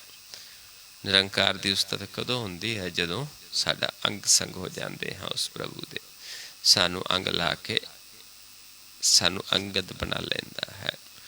ਕਿਹਨਾਂ ਨੂੰ ਬਣਾਉਂਦਾ ਹੈ? ਜਿਨ੍ਹਾਂ ਦਾ ਪੁਰਬ ਲਿਖੇ ਦਾ ਲੈਣਾ ਹੁੰਦਾ ਹੈ। ਉੱਥੇ ਫਿਰ ਮਾਂ ਬਾਪ, ਭੈਣ ਭਰਾ ਦੀ ਕੋਈ ਗੱਲ ਨਹੀਂ ਆਉਂਦੀ। ਧੰਨ ਗੁਰੂ ਅਮਰਦਾਸ ਜੀ ਨੇ ਗੁਰਗੱਦੀ ਸੰਭਾਲੀ। ਭਾਈ ਲਹਿਣਾ ਜੀ ਦੇ ਮਾਤਾ ਪਿਤਾ ਬਾਰੇ, ਪੁੱਤਰਾਂ ਬਾਰੇ, ਕਿਸੇ ਬਾਰੇ ਕੁਛ ਨਹੀਂ ਲਿਖਿਆ, ਕਿਉਂਕਿ ਉੱਥੇ ਸਾਡਾ ਸਾਰਾ ਕੁਛ ਕੌਣ ਹੈ? ਪਰਮੇਸ਼ਰ। ਉਹ ਸਾਨੂੰ ਆਪਣਾ ਸੰਗੀ ਬਣਾ ਲੈਂਦਾ, ਆਪਣੀ ਸੋਭਾ ਬਖਸ਼ਦਾ ਹੈ। ਜੈ ਸਰਬ ਕਲਾ ਆਪੇ ਪ੍ਰਵੀਨ। ਫਿਰ ਜਦ ਪ੍ਰਭੂ ਹੀ ਸਰਬ ਕਲਾ ਪ੍ਰਵੀਨ ਹੈ, ਜਦੋਂ ਆਪ ਆਪਣੇ ਚ ਵਸਾ ਕੇ ਆਪ ਹੀ ਆਪਣਾ ਖੇਲ ਵਰਤਾਉਂਦਾ ਹੈ, ਆਪ ਹੀ ਆਪਣੀ ਸੋਭਾ ਬਖਸ਼ਦਾ ਹੈ। ਤਹ ਵੇਦ ਕਤੇਬ ਕਹਾਂ ਕੋ ਚੀਨ। ਫਿਰ ਸਾਨੂੰ ਵੇਦ ਕਤੇਬ ਦੀ ਲੋੜ ਨਹੀਂ ਰਹਿ ਜਾਂਦੀ, ਕਿਉਂਕਿ ਵੇਦ ਕਤੇਬ ਜੋ ਲਿਖੇ ਗਏ ਨੇ ਉਸ ਪ੍ਰਭੂ ਦੇ ਦੁਆਰਾ ਲਿਖਾਏ ਗਏ ਨੇ। ਜਦ ਪ੍ਰਭੂ ਦੇ ਨਾਲ ਹੀ ਮਿਲਾਪ ਹੋ ਗਿਆ, ਮਨ ਪ੍ਰਭੂ 'ਚ ਸਮਾ ਗਿਆ, ਫਿਰ ਸਾਨੂੰ ਵੇਦਾਂ ਕਤੇਬਾਂ ਦੀ ਲੋੜ ਨਹੀਂ ਰਹਿੰਦੀ। ਲੇਕਿਨ ਆਪਾਂ ਵੇਦਾਂ ਕਤੇਬਾਂ ਨੂੰ ਦੁਆਰਾ ਜੀਵਾਂ ਨੂੰ ਗਿਆਨ ਦੇਣ ਦੇ ਸਮਝਾਉਣ ਵਾਸਤੇ, ਤਾਂ ਕਿ ਜੀਵ ਭਰੋਸਾ ਕਰਨ ਵੀ ਹਾਂ ਦੇਖੋ ਇਹ ਗ੍ਰੰਥ ਵੀ ਇਹੀ ਕਹਿ ਰਿਹਾ ਹੈ, ਪਹਿਲੇ ਵੇਦ ਕਤੇਬਾਂ ਵਿੱਚ ਵੀ ਇਹ ਗੱਲਾਂ ਨੇ। ਇਸ ਕਰਕੇ ਉਹਨਾਂ ਨੂੰ ਦੁਹਰਾਇਆ ਗਿਆ ਹੈ, ਲੇਕਿਨ ਸਿਰਫ ਲੋਕਾਂ ਨੂੰ ਯਕੀਨ ਦਿਵਾਉਣ ਵਾਸਤੇ, ਆਪਣੇ ਵਾਸਤੇ ਕੋਈ ਲੋੜ ਨਹੀਂ ਰਹਿ ਜਾਂਦੀ ਇਹਨਾਂ ਦੀ, ਕਿਉਂਕਿ ਜਦ ਪ੍ਰਭੂ ਦੇ ਨਾਲ ਹੀ ਮਿਲਾਪ ਹੋ ਗਿਆ, ਜਦ ਬੰਦਾ ਆਪਾਂ ਹੀ ਖਤਮ ਹੋ ਕੇ ਪ੍ਰਭੂ ਦੇ ਵਿੱਚ ਸਮਾ ਗਿਆ। ਜਬ ਆਪਣ ਆਪ ਔਰ ਤਾਰੈ। ਜਦ ਹੁਣ ਆਪ ਪ੍ਰਭੂ ਹੀ ਆਪਣੇ ਹਿਰਦੇ ਦੇ ਵਿੱਚ ਵਸ ਜਾਂਦਾ ਹੈ ਜਾਂ ਆਪਣੇ ਵਿੱਚ ਸਾਨੂੰ ਸਮਾ ਲੈਂਦਾ ਹੈ, ਤਾਂ ਸਗਨ ਅਪਸਗਨ ਕਹਾਂ ਵਿਚਾਰ ਹੈ। ਤੇ ਇੱਥੇ ਸਗਨ ਤੇ ਅਪਸਗਨ ਵੀ ਦੀ ਵਿਚਾਰ ਨਹੀਂ, ਕਿਉਂਕਿ ਪ੍ਰਭੂ ਦੇ ਵਾਸਤੇ ਕੋਈ ਸਗਨ ਅਪਸਗਨ ਨਹੀਂ ਹੈ। ਇਹ ਸਾਡੇ ਸੰਸਾਰਿਕ ਲੋਕਾਂ ਦੇ ਵਾਸਤੇ ਨੇ। ਜਦ ਮਨ ਆਪਾ ਖਤਮ ਹੋ ਕੇ ਪ੍ਰਭੂ ਸਮਾ ਗਿਆ, ਫਿਰ ਇਹ ਸਗਨ ਅਪਸਗਨ ਦੀ ਵਿਚਾਰ ਵੀ ਖਤਮ ਹੁੰਦੀ ਹੈ। ਜੈ ਆਪਣ ਊਚ ਆਪਣ ਆਪ ਨੇਰਾ। ਜਦ ਸਭ ਤੋਂ ਉੱਚਾ ਹੈ ਆਪ, ਲੇਕਿਨ ਆਪ ਆਪਣੇ ਨੇੜੇ ਵਸਾ ਲੈਂਦਾ, ਆਪਣੇ ਚ ਵਸਾ ਲੈਂਦਾ, ਸਭ ਤੋਂ ਨੇੜੇ ਹੋ ਜਾਂਦਾ ਹੈ। ਤਬ ਕੌਣ ਠਾਕੁਰ ਕੌਣ ਕਹੀਏ ਚਿਹਰਾ। ਜਦੋਂ ਸਾਡਾ ਮਨ ਉਸ ਪ੍ਰਭੂ ਸਮਾ ਜਾਂਦਾ ਤੇ ਪ੍ਰਭੂ ਸਾਡੇ ਸਮਾ ਜਾਂਦਾ ਹੈ, ਤੇ ਹੁਣ ਕਿਹਨੂੰ ਠਾਕੁਰ ਕਹੀਏ ਤੇ ਕਿਹਨੂੰ ਚੇਲਾ ਕਹੀਏ। ਕਿਉਂਕਿ ਜੇ ਤੂੰ ਇਸ ਠਾਕੁਰ ਤੇ ਚੇਲਾ ਕਦੋਂ ਹੋਣਗੇ? ਜਦੋਂ ਦੋ ਹੋਣਗੇ। ਜਦੋਂ ਇੱਕ ਹੀ ਰੂਪ ਹੋ ਗਿਆ, ਪ੍ਰਭੂ ਚ ਸਮਾ ਗਿਆ ਮਨ, ਫਿਰ ਉੱਥੇ ਠਾਕੁਰ ਤੇ ਚੇਲਾ ਇੱਕ ਹੀ ਹੋ ਜਾਂਦੇ। ਜਿਵੇਂ ਆਪਾਂ ਗੁਰੂ ਗੋਬਿੰਦ ਸਿੰਘ ਜੀ ਮਹਾਰਾਜ ਬਾਰੇ ਆਪਾਂ ਕਹਿੰਦੇ ਹਾਂ, ਆਪੇ ਗੁਰ ਚੇਲਾ। ਗੁਰ ਵੀ ਆਪ ਤੇ ਚੇਲਾ ਵੀ ਆਪ। ਬਾਹੋ ਬਾਹੋ ਗੋਬਿੰਦ ਸਿੰਘ ਆਪੇ ਗੁਰ ਚੇਲਾ। ਇਸ ਕਰਕੇ ਉੱਥੇ ਠਾਕੁਰ ਤੇ ਸੇਵਕ ਨਹੀਂ, ਫਿਰ ਇੱਕੋ ਰੂਪ ਹੈ। ਠਾਕੁਰ ਤੇ ਚੇਲਾ ਦੋ ਨਹੀਂ, ਕਿਉਂਕਿ ਇੱਕ ਹੋ ਜਾਂਦੇ ਹਾਂ। ਬਿਸਮਨ ਬਿਸਮ ਰਹੇ ਬਿਸਮਾਦ। ਫਿਰ ਉੱਥੇ ਬਿਸਮਾਦ ਹੀ ਬਿਸਮਾਦ ਹੈ। ਮਨ ਬਿਸਮਾਦ ਦੇ ਵਿੱਚ ਸਮਾਇਆ, ਬਿਸਮਾਦ ਨੂੰ ਹੀ ਮੰਨਦਾ ਹੈ। ਨਾਨਕ ਆਪਣੀ ਗਤ ਜਾਣੋ ਆਪ।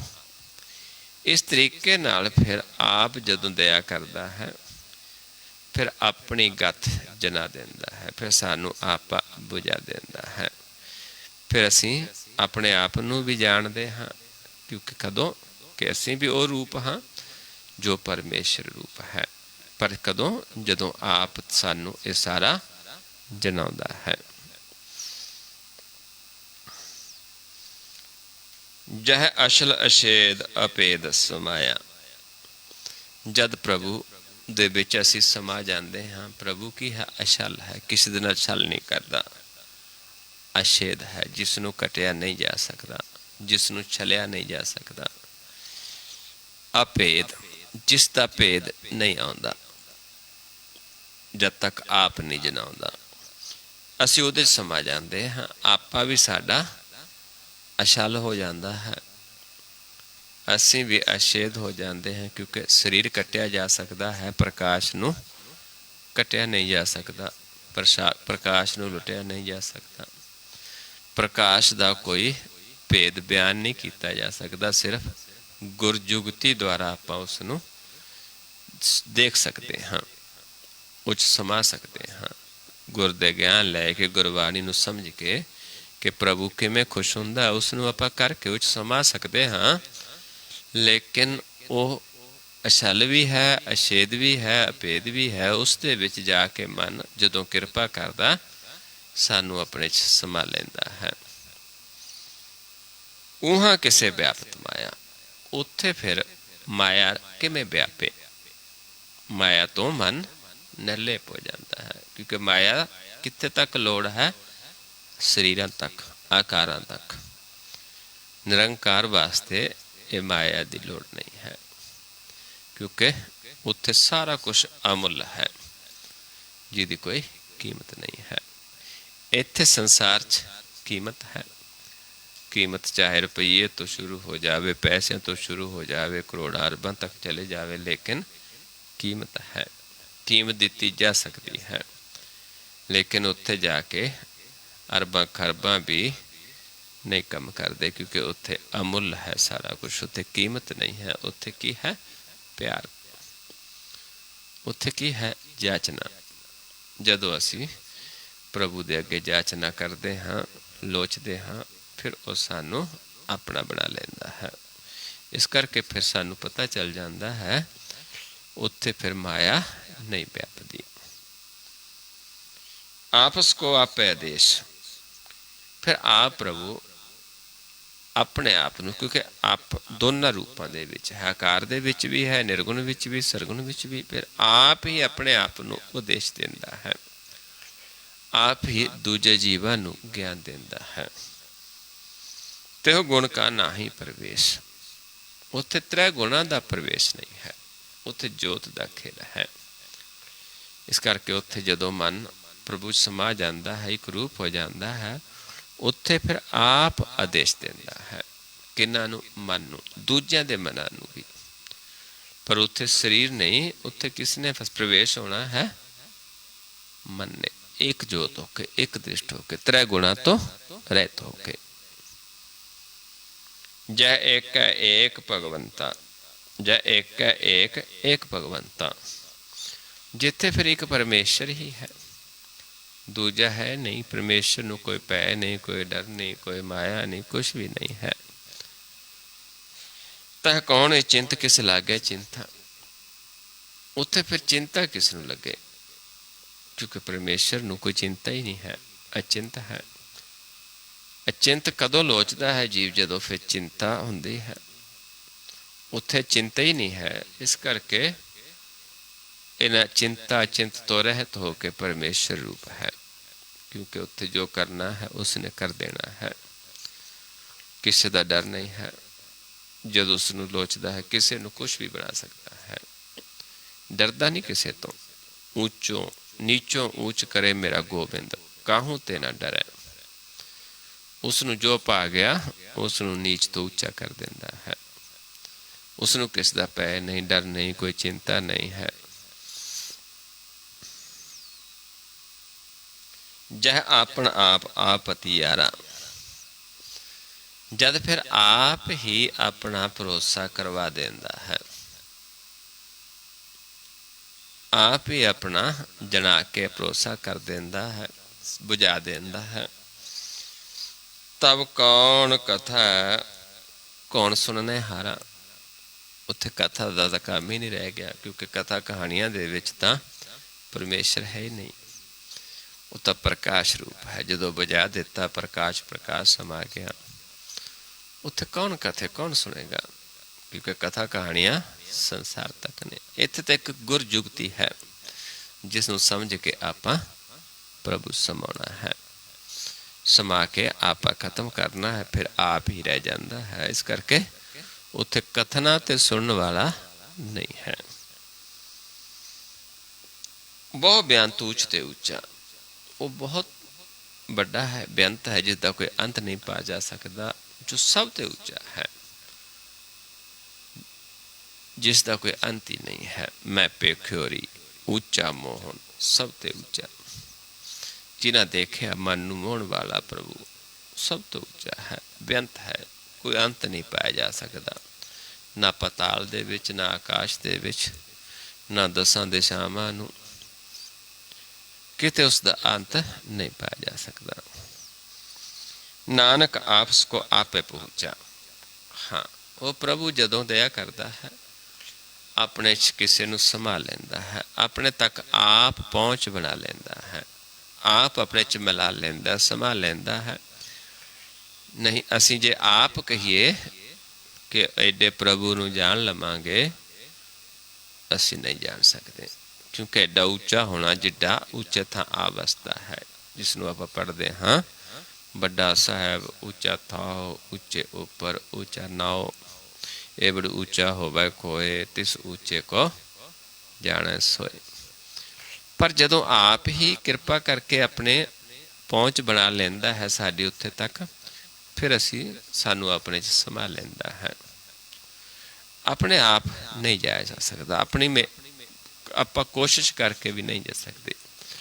आपां गुर लैके प्रभु की शरण जाते हाँ, तो उत्थे बैठ के मंगते हाँ, उत्थे बोलण की भी लोड़ नहीं। जदों जाते हाँ, साडे अंदर इच्छा है तो जानता है की लेना आया है, दर ते बिन बोलिया जानता है। बस असी दर ते जाते हाँ, बैठते हाँ, इच्छा रखते मन दे विच, ते प्रभु दया करता है। जै आप रचियो प्रपंच आकार, ये आप ही ये प्रपंच आकार उसका रचिया होया है। संसार जिहड़ा उसने अपनी ही रचना है। त्यो गुण मैं कीनो विस्तार, ये संसार की रचना त्रै गुणा दे विच है। विस्तारा है जिहड़ा त्रै गुणा दा, ये आप ही रचिया है प्रभु ने। पाप पुन तां पई कहावत, इत्थे ही पाप पुन त्रै गुणा दे विच कहावत है। को नरक को सुरग विछावत, इत्थे ही जिहड़ा पाप करूगा वो नरक नूं चले जाऊ, जिहड़ा पुन करू सुरग नूं। इत्थे तक सीमित है, ये उसका अपनी रचना है। त्रै गुणा का जो विस्तार है, आकार ने जिथे। आल जाल माया जंजाल, इत्थे दा आल जाल जिहड़ा ये माया दा जंजाल है, सारा जाल विछया माया दा त्रै गुणा दे विच। हौमै मोह परम पै पार, इत्थे हौमे भी है, मोह भी है, परम भी है, पै भी है, हंकार भी है, सारा कुछ है इत्थे त्रै गुणा दे विच। जितनी देर मन त्रै गुणा च है, उन्नी देर प्रभु च नहीं समा सकता। पर यह उसकी ही रचना है जिथे सानू परम च पाया होया प्रभु ने। दुख सुख मान अपमान, त्रै गुणा दे विच दुख भी है, सुख भी है, मान भी है, अपमान भी है। अनेक प्रकार की वो बख्यान, ऐदा अनेकों प्रकार का इस संसार दे विच बख्यान किया होया है। अपन खेल आप कर देखा, तो उसका अपना एक खेल आप देख रहा है, क्योंकि सारा कुछ उस दवलों ही पैदा किया होया है। खेल संकोच है तो नानक एक है, पर जदों कृपा करता है सानू इस खेल दे विचों कढ़ लैंदा है, फिर असी देखते हाँ कि ये तो उसकी एक रचना है प्रभु की। फिर एक ही सानू नजर आता है, जिथे जाके जड़ियाँ अपनिया पहलियां अवस्था आपां बयान करके आए हैं, जड़ियाँ वो अवस्था दे विच फिर जीव मन चले जाता है। जह अवगत भगत आप, हुण प्रभु आप अवगत है, तो उत्थे ही उसदे भगत बसते ने, जिन्होंने आप उस अवस्था च लै जाता है। जय पसरै पसार संत प्रताप, तो वह भगती का जिहड़ा मार्ग है, जदों किरपा करता है संसार नूं जलाउंदा है, फिर अपनी भगती का पसारा जिहड़ा है, अपनी जोत का ज्ञान का जिहड़ा पसारा है, संतां द्वारा फिर ये पसारा अपना करता है, अपना ज्ञान बनता है, जोत का खेल समझाउंदा है। त्रै गुणा चुके में आपा निकलना है। दो पाक का आपे तनी, उन दोने पासे दा मालक आप है। आकार दी रचना भी उसे दी है, तो उसे ने ये सिरजिया होया है, तो जदों चाहुंदा है इधरों सानू अपने नाल जोड़ लेंदा है। उनकी सोभा उन्हों बनी, ਇਸ ਕਰਕੇ ਉਹਨਾਂ ਦੀ ਸੋਭਾ ਹੈ ਜਿਨ੍ਹਾਂ ਨੂੰ ਆਪ ਇਸ ਮਾਇਆ ਚੋਂ ਕੱਢ ਲੈਂਦਾ ਹੈ, ਉਹਨਾਂ ਨੂੰ ਫਿਰ ਇਹ ਸੋਭਾ ਬਖਸ਼ਿਸ਼ ਕਰਦਾ ਹੈ ਆਪ ਹੀ। ਆਪੇ ਕੌਤਕ ਕਰੇ ਆਨੰਦ ਚੋਜ, ਆਪਣੇ ਕੌਤਕ ਨੇ ਆਪ ਕਰਦਾ ਹੈ, ਆਪ ਆਨੰਦ ਮਾਣਦਾ ਹੈ ਉਸ ਦਾ। ਇਹ ਚੋਜ ਨੇ ਕਿਉਂਕਿ ਸਾਡਾ ਪ੍ਰੀਤਮ ਚੋਜੀ ਹੈ। ਆਪੇ ਰਸ ਭੋਗਨ ਨਿਰਜੋਗ, ਆਪ ਹੀ ਰਸ ਭੋਗਦਾ ਹੈ ਆਪਣੇ ਜਨਾਂ ਨੂੰ। ਨਾਮ ਦਾ ਰਸ ਵੀ ਆਪ ਭੋਗਦਾ ਹੈ ਤੇ ਅਕਾਰਾਂ ਦੇ ਵਿੱਚ ਵੀ ਰਸ ਆਪ ਹੀ ਦਿੱਤੇ ਨੇ, ਤੇ ਆਪ ਇਹਨਾਂ ਦੇ ਵਿੱਚੋਂ ਫਿਰ ਜਿਹਨੂੰ ਚਾਹੁੰਦਾ ਹੈ ਇਸ ਤੋਂ ਕੱਢ ਲੈਂਦਾ ਹੈ, ਨਿਰਜੋਗ ਕਰ ਦਿੰਦਾ ਹੈ। ਜਿਸ ਭਾਵੈ ਤਿਸ ਆਪਨ ਲਾਵੇ, ਜੋ ਉਸ ਨੂੰ ਪਾਉਂਦਾ ਹੈ ਉਸ ਨੂੰ ਆਪਣੇ ਨਾਮ ਨਾਲ ਜੋੜ ਲੈਂਦਾ ਹੈ। ਜਿਸ ਭਾਵੈ ਤਿਸ ਖੇਲ ਖਿਲਾਵੇ, ਜੋ ਉਸ ਨੂੰ ਪਾਉਂਦਾ ਹੈ ਉਸ ਨੂੰ ਫਿਰ ਇਹ ਖੇਲ ਖਿਲਾਉਂਦਾ ਹੈ। ਜਿਸ ਨੂੰ ਜਿਹੜਾ ਉਸ ਨੂੰ ਪਾ ਜਾਂਦਾ ਉਸ ਨੂੰ ਆਪਣੇ ਨਾਮ ਦੇ ਨਾਲ ਜੋੜ ਲੈਂਦਾ। ਬੇਸ਼ੁਮਾਰ ਅਥਾ ਅਗੰਤ ਅਤੋਲਾ, ਉਹ ਬੇਸ਼ੁਮਾਰ ਹੈ, ਅਥਾਹ ਹੈ, ਅਗੰਤ ਹੈ, ਅਤੋਲਾ, ਤੋਲਿਆ ਨਹੀਂ ਜਾ ਸਕਦਾ। ਪਰ ਜਿਨ੍ਹਾਂ ਨੂੰ ਖੇਲ ਦੇ ਵਿੱਚ ਸਮਝਾ ਦਿੰਦਾ, ਆਪਣੇ ਨਾਲ ਮਿਲਾ ਲੈਂਦਾ, ਆਪਣੇ ਨਾਮ ਨਾਲ ਜੋੜਦਾ ਹੈ, ਜਿਉਂ ਬੁਲਾਵੋ ਤਿਉਂ ਨਾਨਕ ਦਾਸ ਬੋਲੇ, ਉਹ ਫਿਰ ਆਪ ਨਹੀਂ ਬੋਲਦੇ, ਜਿਵੇਂ ਉਹ ਬੁਲਾਉਂਦਾ ਹੈ ਉਵੇਂ ਫਿਰ ਬੋਲਦੇ ਨੇ। ਉਹ ਫਿਰ ਤ੍ਰੈ ਗੁਣਾ ਚੋਂ ਕਿਵੇਂ ਚੌਥੇ ਪਦ ਵਿੱਚ ਜਾਣਾ ਹੈ। ਪ੍ਰਭੂ ਜਿਨ੍ਹਾਂ ਨੂੰ ਇਸ ਨਾਮ ਨਾਲ ਇਸ ਕਾਰ ਦੇ ਵਿੱਚ ਲਾਉਂਦਾ ਹੈ, ਕਰਨ ਵਾਲਾ ਆਪ ਹੀ ਹੈ, ਲੇਕਿਨ ਉਹਨਾਂ ਜਨਾਂ ਦੁਆਰਾ ਫਿਰ ਸਾਨੂੰ ਇਹ ਗਿਆਨ ਦਿੰਦਾ ਹੈ। ਪਰ ਉਸ ਅਵਸਥਾ ਦੇ ਵਿੱਚ ਜਾ ਕੇ ਜਿੱਥੇ ਜੀਵ ਆਪ ਨਹੀਂ ਬੋਲਦਾ, ਜਿਵੇਂ ਪ੍ਰਭੂ ਬੁਲਾਉਂਦਾ ਉਵੇਂ ਫਿਰ ਬੋਲਦਾ ਹੈ, ਉੱਥੇ ਇੱਕ ਰੂਪ ਜਾ ਕੇ ਹੋ ਜਾਂਦਾ ਹੈ। ਆਓ ਇੱਥੇ ਆਪਾਂ ਜਿਹੜੀਆਂ 21 ਅਸ਼ਟਪਦੀਆਂ ਸ਼ਲੋਕ ਤੇ ਅਸ਼ਟਪਦੀਆਂ ਦੀ ਵਿਚਾਰ ਸੰਪੂਰਨ ਹੋ ਗਈ ਹੈ। ਆਓ ਆਪਾਂ ਅੱਜ ਥੋੜਾ ਲੇਟ ਹਾਂ, ਅੱਜ ਆਪਾਂ ਧਿਆਨ ਹੀ ਲਗਾਵਾਂਗੇ ਕਿਉਂਕਿ ਜੁਗਤੀ ਨਹੀਂ, ਕੱਲ ਨੂੰ ਆਪਾਂ ਜੁਗਤੀ ਲਾਵਾਂਗੇ। ਅੱਜ ਥੋੜਾ ਸਮਾਂ ਜ਼ਿਆਦਾ ਹੋ ਗਿਆ। ਆਓ ਥੋੜਾ ਧਿਆਨ लगाइए, अभ्यास करिए और नेत्र सम करिए।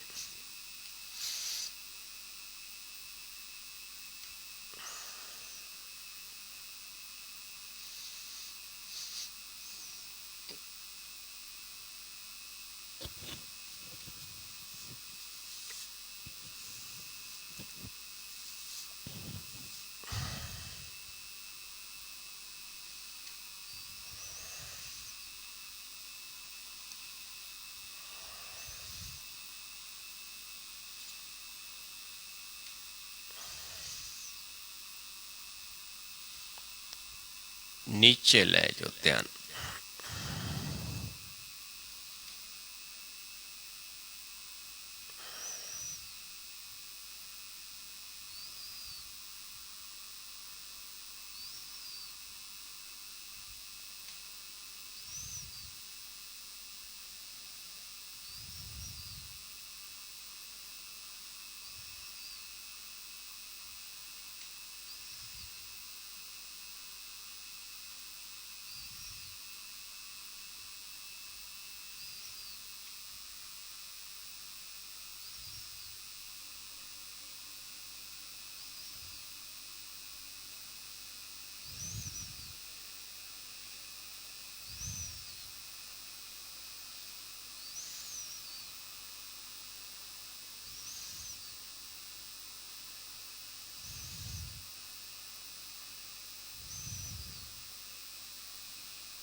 सामने लेके आइए ध्यान।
मस्तक दे सामने लै जाओ, पलका उत्ते चुक।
फिर सामने लेके आइए।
नीचे ले आओ ध्यान।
और सम करके देखिए अपने आप के दर्शन करिए, अपने प्रकाश रूप में देखिए, सम करके नेत्र।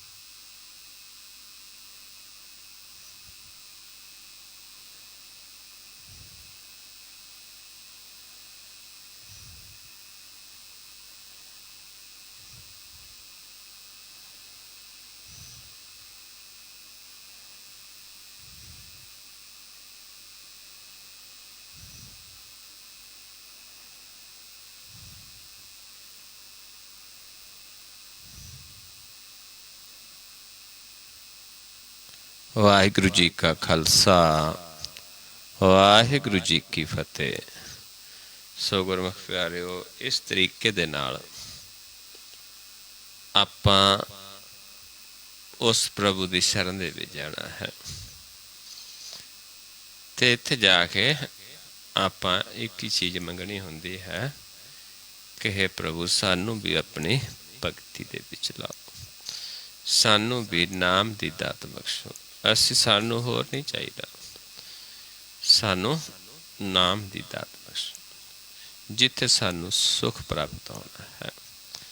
ते फिर प्रभु सानू अपने समा लैंदा है, साडा जरा लेखा खत्म हो जाता है। जो बैर विरोध नफरत जिथे करके आपां बार बार जन्म चाहुंदे हां, जिहड़ा आपां जन्म हारदे हां, जिसनों आपां सुखनी साहब जी विचार के आए हाँ, बैर विरोध काम क्रोध मोह झूठ बेकार महा लोभ त्रोह, याहू जुगत बयाने कई जन्म। ये सारा कुछ साडा खत्म हो जाता, क्योंकि मन समा जाता है। जीवन मुक्त जो गुरबाणी आपां नूं जिउंदे मुक्त होने की गल दसदी है। इत्थे आपां मुक्त होके ही अपना जीवन बतीत कर सकते हैं, क्योंकि भगतां ने कहा कि असीं मर के मुक्ति नहीं लैनी, सानू तां जीवत मुक्ति चाहिदी है, असीं तां जिउंदे मुक्त होना चाहुंदे हां। ते फिर गुरु साहिबाना ने सानू जीवन मुक्ति का मार्ग दस्या है। सौ प्यारिओ, इन्नी क विचार करदे हां बहुत सारियां भुल्लां हो जांदियां हन। आप संगत सतगुरु जी बख्शण योग हो, बख्श लेना जी। वाहिगुरु जी का खालसा, वाहिगुरु जी की फतेह।